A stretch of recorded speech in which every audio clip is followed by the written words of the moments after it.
definition. A clause is a group of related words containing a subject and a verb. As the definition states that clause is a group of words, related words that contain a subject and verb. It may be a sentence or a part of sentence. That means it may be a sentence or some part of sentence. So the definition is clear.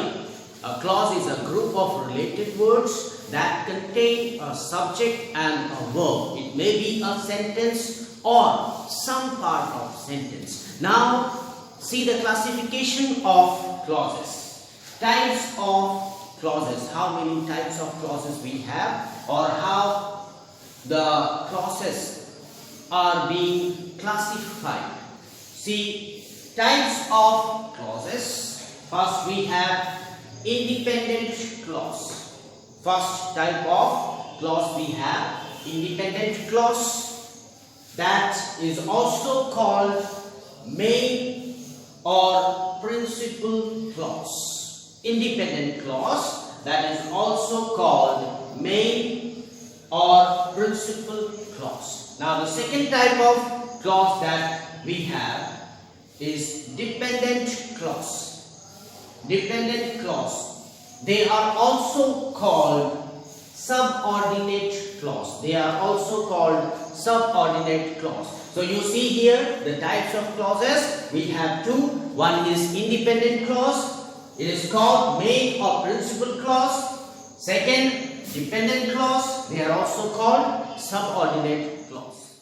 Let us see the definition of independent clause.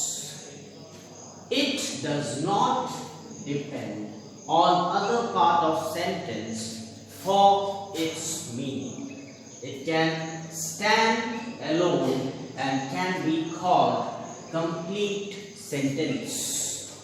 It is also called principal clause or main clause. Now you understand by the definition of independent clause. They are the group of words that does not depend on the other part of the sentence for the completion of its meaning. That means the meaning of independent clause, that will be clear. No need of depending on the other part of the sentence. Therefore, it does not depend on the other part of the sentence for its complete meaning. It can stand alone. Now, this can be called a complete sentence. They are also called principal clause. They are also called principal clause or main clause. Why? Because they deal with the main part of the sentence. Without any other part of the sentence, without depending on the dependent clause, they form the complete meaning. So, it is called independent clause. It is also called principal clause or main clause. Now see the main properties of independent clause. The main properties of independent clause. First, it contains a subject. Independent clause, it contains a subject. Then it contains an action, that means a verb. Then it contains an action or a verb. Then it expresses a complete thought. Independent clause that would express a complete thought. Let us see the instance or example 1. Let's start the play. Here is an example of independent clause. Let's start the play. Here the action is let's start. The subject is play. Now forming the meaning completely. It does not depend on any other part of the sentence. It forms the complete meaning. It expresses the complete thought. Let's start the play. Now the second example, the mobile is defective. The mobile is defective. Here the subject is mobile, action is defective. Action is defective. Now these two sentences, they not need any other part of sentence. They do not depend on other part of sentence for its meaning. So the meaning is clear in these two sentences. The thought is complete. So therefore, this type of sentence or this type of clause is called independent clause. See the second type of clause, dependent clause. It depends on the other part of sentence for its meaning. It would not convey full or complete thought. It is also called subordinate clause. Now the definition states that the dependent clause depends on the other part of the sentence. Why? For the fulfillment of its meaning. For the proper meaning, it would depend on the other part of the sentence. It would not convey full or complete thought. Since it depends on other part of the sentence, it would not convey complete thought or full thought. It is also called subordinate clause. It is also called subordinate clause. Let us see the kinds of dependent clause. Dependent clause are further classified. So let us see the classification of dependent clause here. They are classified into noun clause, relative clause, adverb clause. Now in this adverb clause, they are further classified into adverb clause of time and adverb clause of condition. You see the classification of dependent thought. First, noun clause, relative clause, adverb clause, and adverb clause is further classified into adverb clause of time and adverb clause of condition. Now see the example of dependent clause. Now see the example. Example number one. Most people know. Most people know. But this does not convey the full meaning or complete thought. Most people know what? It is incomplete. That means it has to depend on the other part of the sentence, without which it does not convey the complete meaning or complete thought. Therefore, this is the dependent clause. Now see the second example. The police were investigating. Now this is also incomplete. It does not convey the full meaning. Investigating what? So therefore, it is incomplete. So the meaning and the thought is not complete or not clear. The sentence does not convey the complete meaning or thought. It is not clear. Let us see about noun clause. As I told you, in subordinate clause or dependent clause, there are three types: noun clause, adjective or relative clause, or adverb clause. So we will see the noun clause. Let us see the definition. Noun clause is that clause which works as a noun or that can be used in the place of noun. You see, the definition here states that noun clause is a clause that works as a noun, moreover, that can replace a noun. This is the definition of noun clause. So, when we want to identify the noun clause in a sentence, how we are going to do that? Or how to distinguish noun clause in a sentence? Or identifying a noun clause, how we could identify the noun clause. Let us see how. Example, He promised me that he would help me. That is a sentence. He promised me that he would help me. This is a sentence. Now, what he promised. The question arises, what he promised. Here is the question. The answer to this question is that he would help me. So you see here, the question is that what he promised, the answer.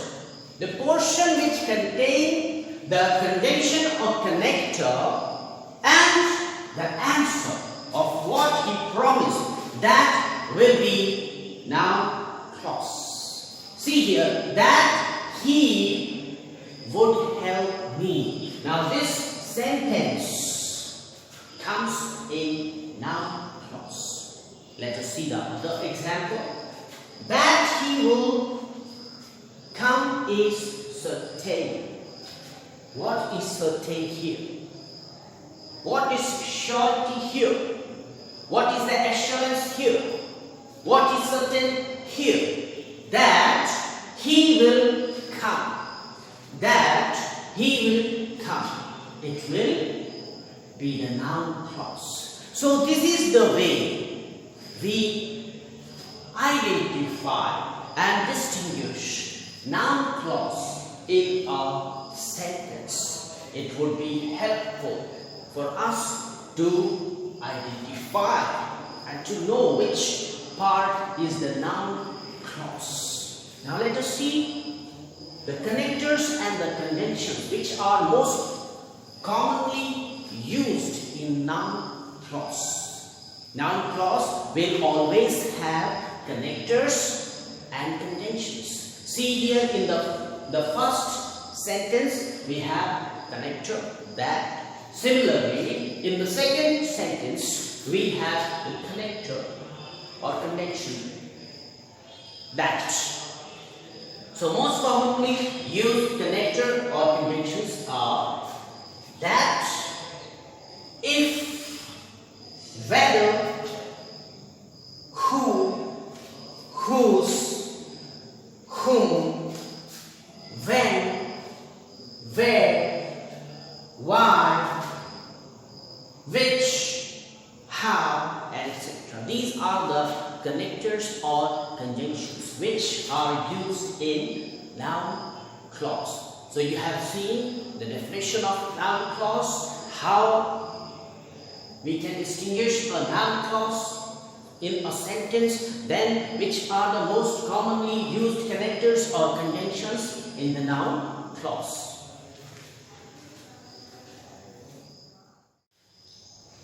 We will see the use of noun clause. Subject to a verb. It will function as a subject of a verb. See the example.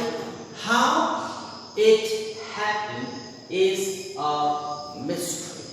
How it happened is a mystery. You see here, how it happened. It is the subject of main verb. So there are conditions in which the noun clause will function as the subject of a main verb. Here, see other example. Where he is going is uncertain. What is uncertain? Where he is going. So that is the subject of the main verb. Let us see the next. Object to a verb. It will function as an object to a verb.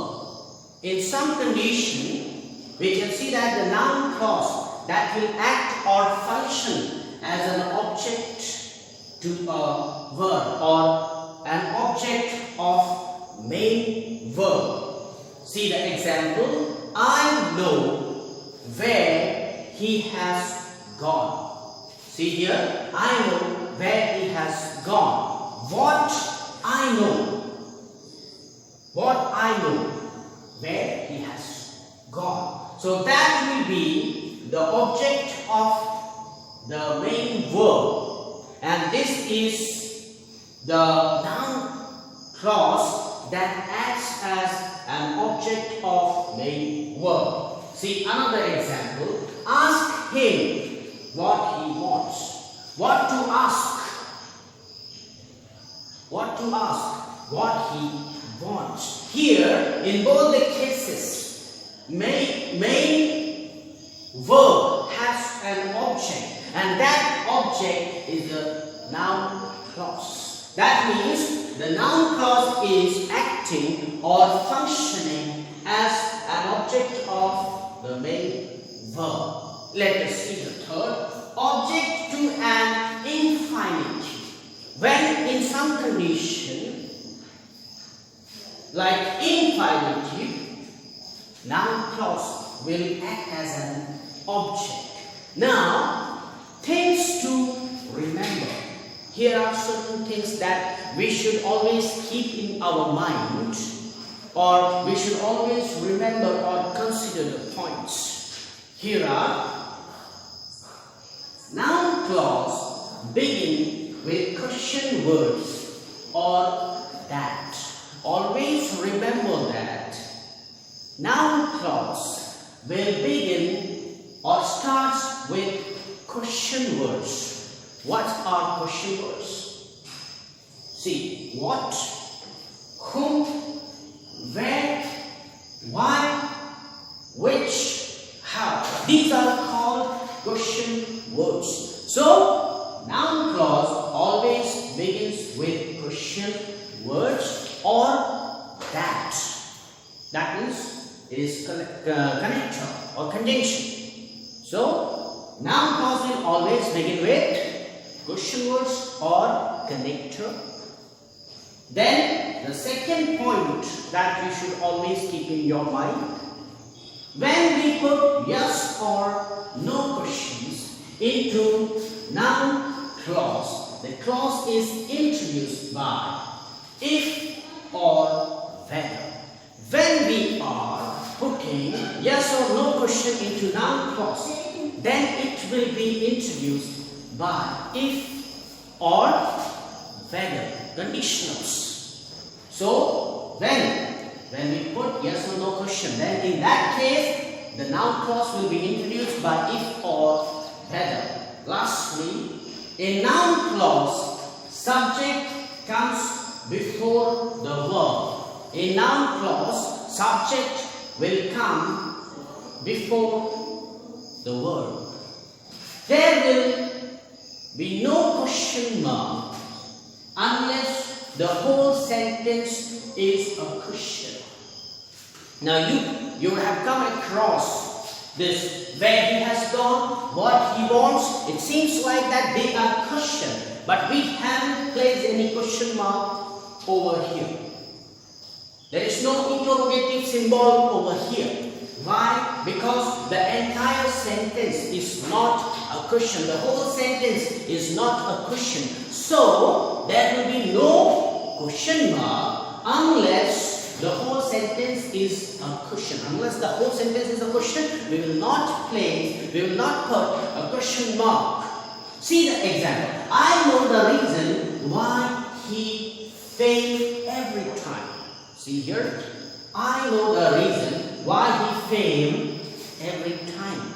Now, you see the last, why he failed every time. This seems to be a question, but we haven't put any question mark. We haven't put the question mark or interrogative sign over here. Why? Because the sentence is not entirely a question. The whole sentence is not a question. Therefore, we haven't put any question mark at the end. So, unless the whole sentence is a question, we will not put any question mark at the end. So, these are the points that you should always keep in your mind while dealing with noun clause. Let us see about relative clause. See the definition. Relative clauses are dependent clause introduced by relative pronoun. They add extra information to a sentence by defining a noun. This dependent clause also acts as an adjective. Therefore, it is called adjective clause. Now, this relative clause are dependent clause. They are introduced by a relative pronoun. They add additional information to a sentence by defining a noun. They define noun and give additional information or detail. This dependent clause also acts as an adjective. You can see that this dependent clause also act or function as an adjective. Therefore, it is also called an adjective clause. Now see the introductory words used for various categories of nouns. We will see the introductory words that can be used for various categories of noun. Here we have various categories of noun. We will see what or which words can be used. See, for people. For people, we will make the use of who, whose, what. For people, we will make the use of who, whose, what. For things, we will use which or that. For things, we will use which or that. For places, we will use where. For places, we will use where. Then, for time, we will use when. For possession, we will use whose. Now, these are the introductory words that can be used for a particular group of noun, for a particular category of noun. See the example. Example, children who hate chocolate are uncommon. Children who. Now, children comes under people. So, we have used who. So, children who hate chocolate are uncommon. Now, see another example.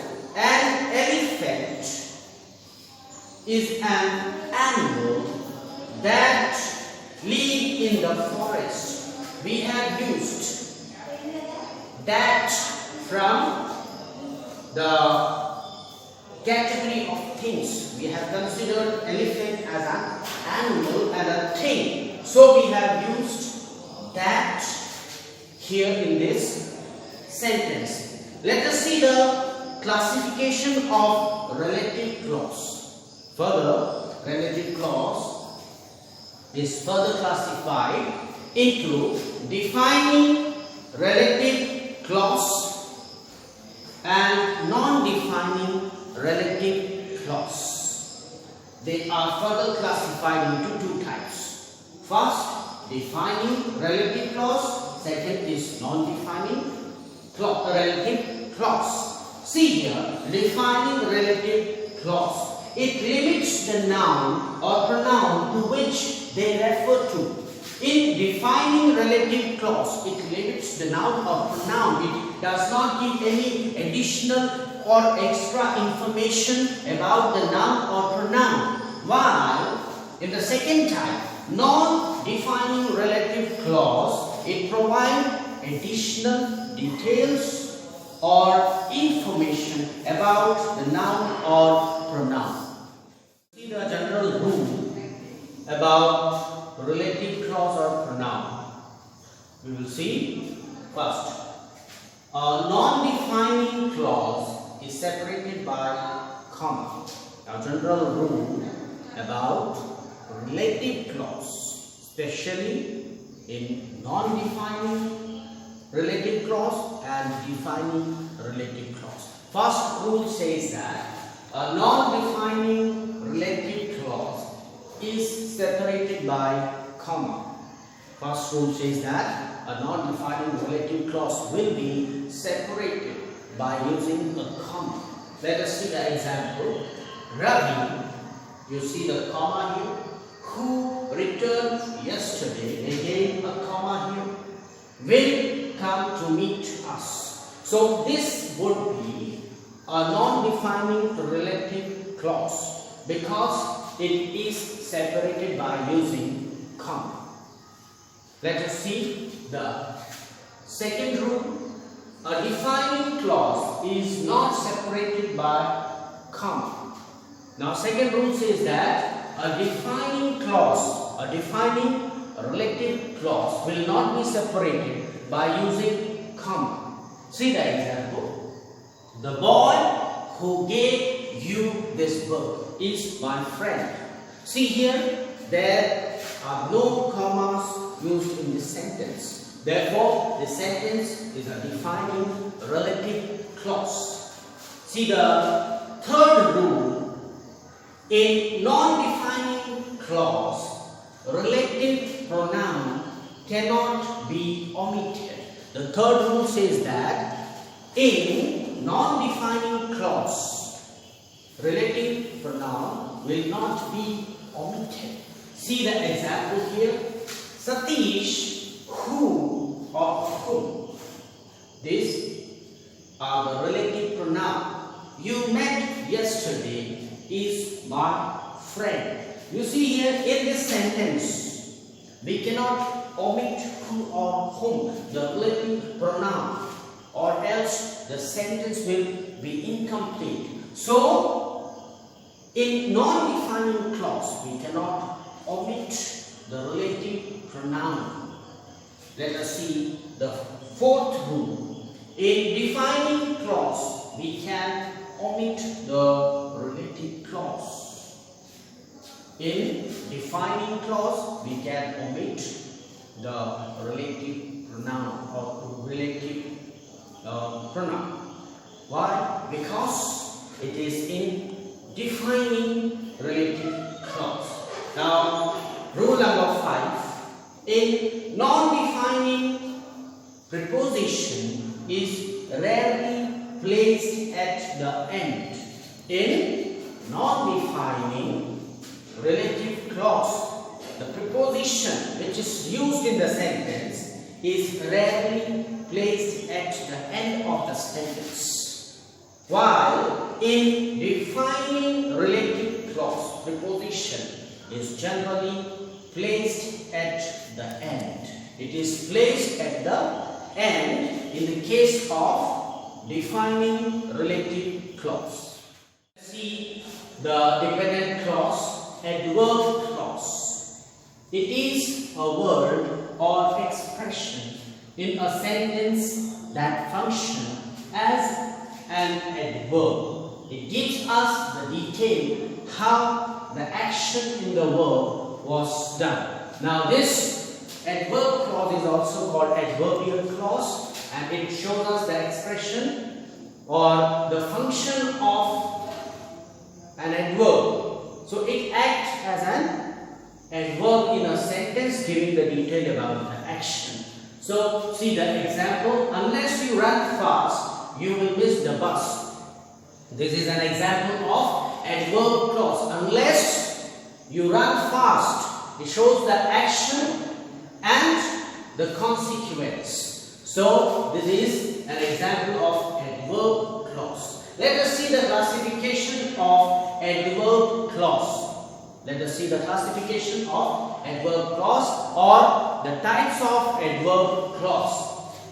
First, adverb clause of time. Adverb clause of time. It modifies verb in main clause and tell us the time of action. Adverb clause of time that represents the time, that shows us the time on which the action is taken place, and it modifies the verb as well. See the example. While we were waiting for the bus, he arrived. It shows us the time, the waiting time, and something happened or someone arrived during that time. Therefore, this will be an adverb clause of time. Let us see the second, adverb clause of condition. Next is adverb clause of condition. condition.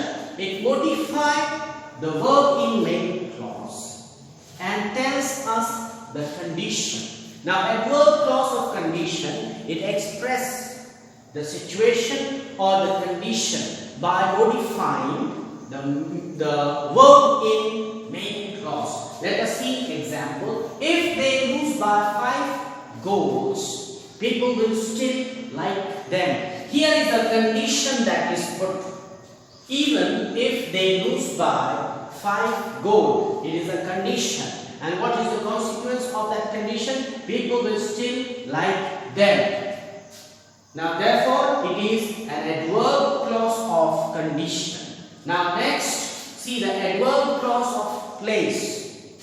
This adverb clause of place modifies the verb and tells us about the place. See, here an example. He will accompany me wherever I go. It shows us the place. Wherever I go, it shows us the place, and therefore it will be an adverbial clause of place. Now see the next, adverb clause of manner. Now this will be the adverb clause of manner because it modifies the verb to denote the manner, to denote the behavior. See here an example. As you sow, so shall you reap. As you sow, so shall you reap. This is a condition, this is a manner that as you will do, you will receive. As you sow, so shall you reap. Let us see the adverb clause of purpose. It denotes purpose and it is introduced by subordinate conjunctions like that, so that, in order to, lest, etc. So you see here the adverb clause of purpose will show you the purpose of any incident, purpose of any event, and it is generally introduced by subordinate conjunctions like so that, in order to. So these are the conjunctions that will be used in the adverb clause of purpose. Let us see the example. Work hard so that you may pass in the examination. Now this is a very simple example. So I have highlighted the subordinate conjunction here in the sentence. Work hard so that you may pass in the examination. Now let us see the another adverb clause. Adverb clause of reason. Now the name itself shows us the type of adverb clause is reason. It denotes the reason of any incident. Reason, that means it denotes the cause or the reason why that event had taken place, and it is introduced by subordinate conjunctions like since, because, for, as, that, now that. So these will be the subordinate conjunctions that will be used in the adverb clause of reason. Let us see one instance. Example. Now that the exam is over, we can have rest. Now see this. Now that it is a subordinate conjunction, so it states the reason why they should rest, because the exam is over. The reason is exam is finished or over, so they can have the rest. Let us see the another one. Adverb clause of extent. It denotes or specifies the extent and generally introduced by subordinate conjunctions like as far as, so far as.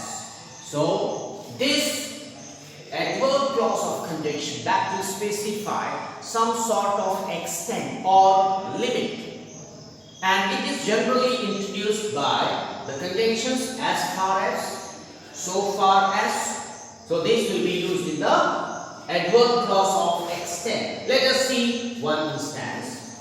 As far as I'm concerned, this matter is complicated one. See here, we have taken or we have written as far as, the subordinate conjunction, to represent the extent, to specify the extent. As far as I'm concerned, this matter is complicated one. See the another adverb clause of result or effect. Now it denotes the result or effect. It is introduced by so and that. Now this adverb clause of result that will show you the result, the consequence, the outcome or the effect. See the example here.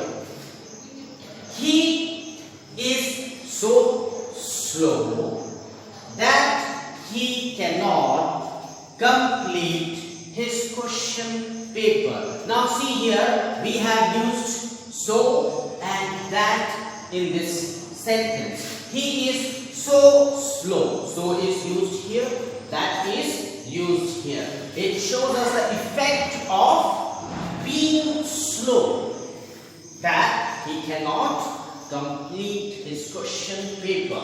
Now let us see the other adverb clause of comparison. It denotes comparison of two qualities. It will be introduced by subordinate conjunction like than and as. You see here, this type of adverb clause of comparison will be used to denote the comparison, to compare two qualities. So it will be introduced by subordinate conjunction than and as. Let us see the example. She is more intelligent than her sister. Now see here, I have underlined than. That is a subordinate conjunction that shows the comparison of her with her sister. She is more intelligent than her sister.